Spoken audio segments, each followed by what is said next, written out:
Daily. Taste the Daily. எனக்கு இவங்களை இன்றைக்கி நினச்சி பார்த்தேன். அவங்ககிட்ட சொன்னேன். ஒரு நாள் எங்கள் கில்டுக்கு ஆட்டோவில் வந்தாங்க. வரக்கு புக் பண்ணாங்க. ஏதோ ஒரு எக்ஸ்ட்ரா காசு கேட்டாங்க. திருப்பி போனே அனுப்பிச்சி விட்டாங்க.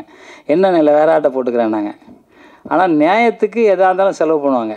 ஒரு எக்ஸ்ட்ரா கேட்டால் கொடுக்க மாட்டேன். அந்த மாதிரி ஒரு நியாயமாக எனக்கு அவங்கள ரொம்ப பிடிச்சிச்சு. ஏன்னா அந்த ஒரு 100 ரூபா எக்ஸ்ட்ரா கேட்குறாங்க, நான் ஏன் 100 ரூபா கொடுக்கணும் அப்படின்னு நினச்சாங்க. அது உண்மையிலே உங்கள்கிட்ட அந்த துணிவு எனக்கு பிடிச்சிச்சு. அப்போவுமே நான் சொன்னேன், அப்போவுமே சொன்னேன். இன்றைக்கி காலையிலே உங்கள்கிட்ட சொன்னேன். அந்த மாதிரி ஒரு இது என்னென்னா, இவங்க ரொம்ப அழகாக இருக்காங்க. இவங்க வந்து ஒரு ஹீரோயினாகவே ஃபுல்லாக ஒரு ஆக்ஷன் ஹீரோயினாக பண்ணலாம் எனக்கு தெரிஞ்சு. ஏன்னா அந்த மாதிரி ஆக்ஷன் ஹீரோயினுக்கான ஒரு எல்லாமே இருக்குது. பட் இருந்தாலும் பேயாக நடிச்சிருக்காங்க போட்டு அதை பார்க்கும்போது பயமாக இருக்குது நமக்கு. என்னடா அது பக்கத்தில் உட்காந்துருக்கோமே. இப்போ மேக்கப் போட்டுருக்கீங்களா? உண்மையாவா? ஹோல் ஸ்ட்ரெச் போட்டிருக்காப்ல. நீங்கள் எங்கே போட்டுருக்கீங்க? ஓ, இது மேக்கப் கழிச்சிட்டு கண்ணெல்லாம் அந்த மாதிரி ஆகிடுமா? அப்போ அந்த தெருவே பயப்படுவோம் உங்களை பார்த்து.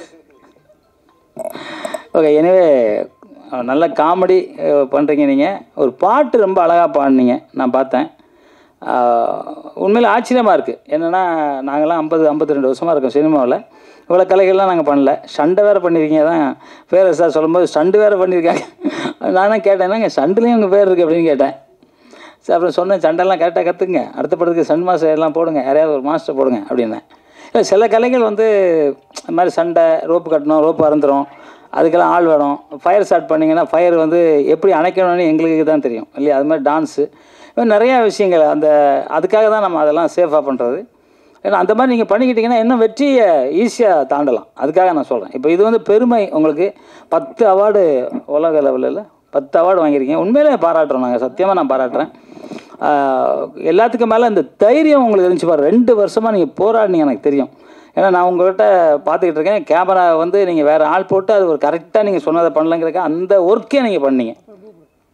கேமரா ஒர்க்காக லைட்டெல்லாம் கற்றுக்கிட்டு அதுக்காக படிச்சிங்க. நான் அது வந்து கற்றுக்கிறேன், அதை கற்றுட்டு தான் நான் ஒர்க் பண்ணணும்னு படித்து அதுக்கப்புறம் ஷூட்டிங் பேக்கப் பண்ணி அதுக்கப்புறம் ஆன் பண்ணி பண்ணிங்க. அதுக்கப்புறம் திருப்பி ஷூட்டிங் போனீங்க. இதெல்லாம் நான் பார்த்துக்கிட்டே இருக்கேன். ஆனால் ட்ரெய்லர் பார்க்கும்போது தெரியுது, பிரமாதமாக எடிட் பண்ணியிருக்கீங்க. அதுவும் நீங்கள் தான் இல்லையா? எடிட்டர் நீங்கள் தான். பிரமாதமாக எடிட் பண்ணியிருக்கீங்க. மியூசிக் சவுண்டு எல்லாம் நல்லாயிருக்கு. எல்லாமே நல்லா பண்ணியிருக்கீங்க. காமெடியும் நல்லா பண்ணியிருக்கீங்க. எல்லா விஷயமும் நல்லாயிருக்கு.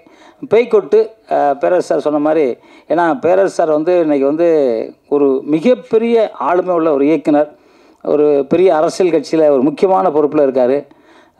அவர் மனசில் பட்டதை எப்பவும் சொல்லுவார். கவர்னர் ஆகணுங்க சீக்கிரம் அவர். சார் எது சார்? கவர்னர் தானே சார்? கவர்னர் தான் ஃபஸ்ட்டு. இல்லை, நான் நினைக்கிறேன் பேரரசு சார் கவர்னர் ஆகணும்னு. இல்லை, ஆகிடுவார், சொல்ல முடியாது. அதெல்லாம் நம்மக்கிட்ட இல்லை சார். இறைவன் யாருக்கிட்ட இருக்காங்கன்னு சொல்ல முடியாது. கைத்தட்டலாமா? நம்ம சினிமாவிலேருந்து ஒரு கவர்னர்னால் எவ்வளோ சந்தோஷமாக இருக்கும் இல்லையா? இல்லை, எனக்கு ஆசை சார் அவர் கவர்னர் ஆகணும் ஆசை. ஏன்னா அந்த மாதிரி ஒரு பேச்சு, அவரோட அறிவு, அவரோட திறமைகள், அவரோட பரந்த மனப்பான்மை. என் படம்லாம் நடிக்க கூப்பிட்டேன், 1 பைசா கூட வாங்கல, பெட்ரோல் காசு கூட வாங்க மாட்டேன்ட்டார். என் படத்தில் நடித்தார், எனக்கு பெரிய ஹெல்ப் பண்ணார். அந்த மனசு யாருக்கும் வராது.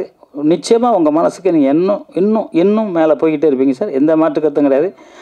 அது என்னென்னு தெரியல. நீங்கள் ஏன் இப்போ படம் பண்ணுறீங்களா சார்? இப்போ ஆரம்பிங்க சார், சீக்கிரம் ஆரம்பிங்க சார். பேரரசுனா என்றைக்குமே பேர் அரசனாக தான் சார் இருக்கும்.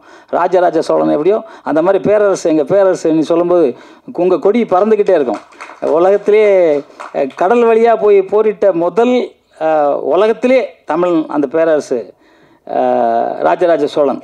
அந்த மாதிரி நீங்களும் வந்து நிறைய ஹீரோக்கள் வந்து இன்னைக்கு இல்லை, அவ்வளோதான் முடிஞ்சு போச்சுன்னவங்களாம் தட்டி எழுப்பி இமயமலை மாதிரி நிற்க வச்சு ஜெயிக்க வச்ச நீங்கள் பேரரசு. அது பெரிய விஷயம் இல்லை சார்.